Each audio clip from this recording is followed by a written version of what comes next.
In April 2021, India faces a lethal second wave of COVID-19. Cases rise to over 3 lakhs a day. The demand for life-saving oxygen surges across the country. I spoke to the Prime Minister and offered Odisha's help.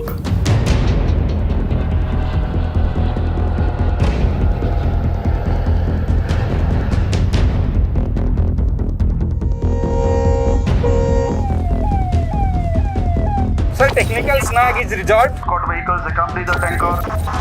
COVID provided an opportunity for Odisha to be a part of a mission to save people's lives across the country.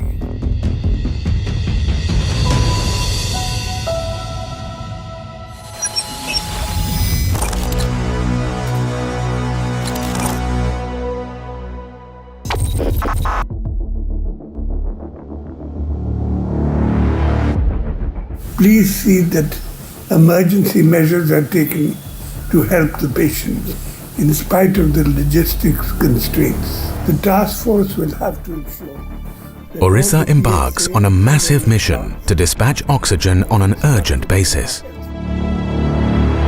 A task force comprising government agencies and representatives from industries is set up quickly to execute this vision.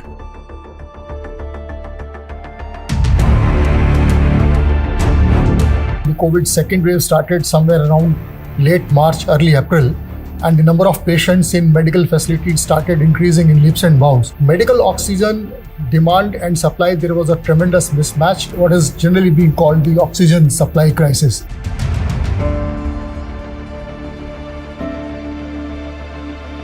Amidst this grim situation, the central government asks states to divert industrial oxygen for medical use. Orissa swings into action. In pursuance to what directives we received from the Chief Minister of Odisha, the state government had a task force which was the umbrella organization looking into all the requirements and allocation of the resources and planning of movements and dispatches both within the state and outside the state. Orissa is the metallurgical hub of the country. All that goes into steel making, we have in Orissa. In the year 2020, we produced about 20 million tons of steel and 100 million tons in the year 2030 is the target.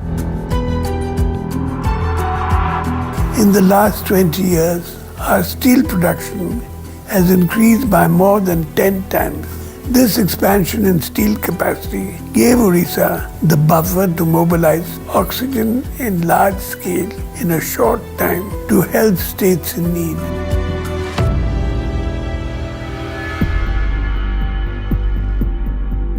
Orissa was in a unique position because these industries, they use industrial oxygen. Orissa has nearly 70 industries, including large steel plants at vital locations. Steel plants use oxygen as part of their production process. Medical oxygen is more refined because it goes inside a human being.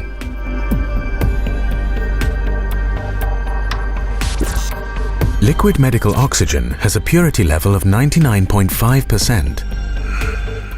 Transportation of LMO is immensely challenging. It requires cryogenic tankers to keep it stable at an extremely low temperature of -182 degrees Celsius. Through our dashboard, we have been monitoring this whole oxygen logistics for more than a month now, right from the time the second wave set in and the demand for oxygen had risen. And we have an elaborate system where we mapped each and every activity, right from the point where the LMO is manufactured, where 5 steel plants are there.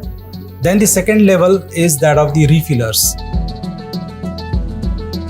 This LMO that comes from the production side is refilled in cylinders of different capacities. That's called the refilling stage or refilling stations. जैसा आप पीछे देख रहे हैं जो loading चल रहा है ये -183 डिग्री टेम्परेचर में अभी लोडिंग चल रहा है और हम लोग आर्मी की तरह दिन रात हम लोग सेवा देने के लिए यहाँ पे हैं ताकि ऑक्सीजन में कोई दुविधा ना हो और पेशेंट तक हम लोग ऑक्सीजन पहुँचा सकें। ये हमारा पहला मोटो है, कोई भी पेशेंट हमारे लिए कोई भी दुविधा में ना आए। Government agencies, industries and individuals work hand in hand to ensure that the supply chain is unbroken. Empty tankers and cylinders that are needed for the oxygen to be filled are brought in from different parts of the country.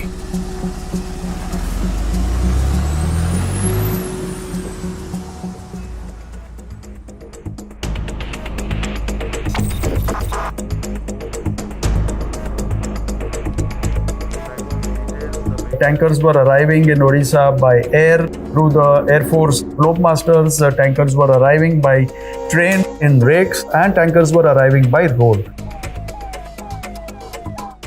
The tankers are escorted by teams of Odisha police to ensure unhindered movement from the loading points up to the state boundary locations. A green corridor is set up.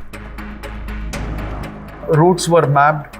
On those routes, the bottleneck areas were chalked out, and arrangements were made to ensure that there is real-time monitoring of these locations. The police teams were primarily the ground level mechanism to execute the tasks that are set out for us.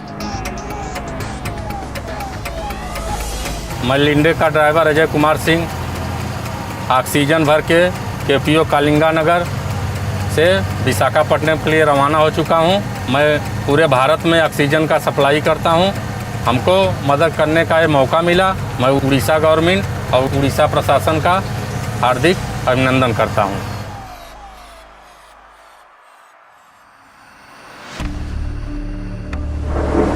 देखिबाकु मिलिथिला बात्या Yasir भयंकर रूप।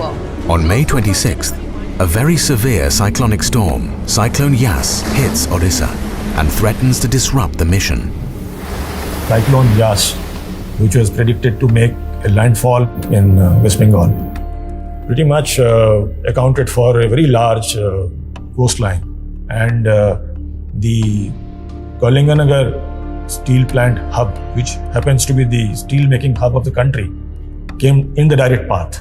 So if you have high wind and rainfall, then what happens is disruption to the power supply. But since they were coming in the path, it was quite possible that it would go down. So therefore, they were on grid support. So this is number one.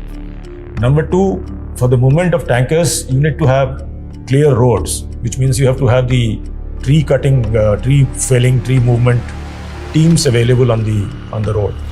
Number three, you may have any number of disruptions to the traffic by virtue of this crisis. So you have to have police parties. We had a directive from the Chief Minister's office that even during the cyclone, this movement should go on unhindered and mechanisms should be put in place for that. It was ensured that all dispatches that could go right before the onset of the cyclone were dispatched early on, and hospitals and other centers were provided with oxygen.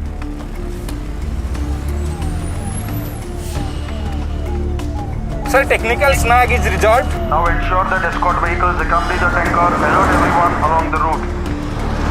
Today we got a panic call, and after getting instruction from our senior officer, we rushed to the spot and cleared all the line.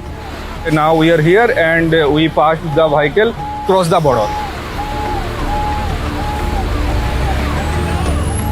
I am very much privileged to be a part of this special cell made to monitor all the vehicles who are carrying liquid medical oxygen. If you look at our daily transportation, on the day next to the cyclone, we had the third highest supply of oxygen even during the cyclone period.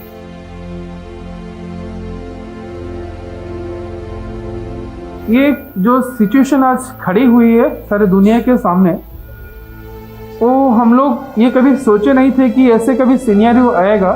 और उसके साथ जो oxygen को महजूद रखने के लिए जो सारे टैक्स फोर्स जो सारे वर्कआउट किए हैं, तो इसके कारण अभी तक उड़ीसा में ऑक्सीजन का डेफिशिएंसी अभी तक हम नहीं देखे हैं। It was a round-the-clock, complicated logistics exercise. We are happy that we could ensure that there were no oxygen-related issues. During the peak COVID time, Odisha helped Delhi as well as other states for the oxygen, which helped them to tide over the crisis during that time. In the last 45 days, we have been able to transport more than 28,000 tons of liquid oxygen. Oxygen was not an industrial crisis. It was a humanitarian crisis. But an industrial capacity base could be used to solve a humanitarian crisis overnight. Saying that we are producing 20 million tons of steel in a year to saying that we are saving lives, I can't express it in words, the kind of satisfaction we had for our limited contribution.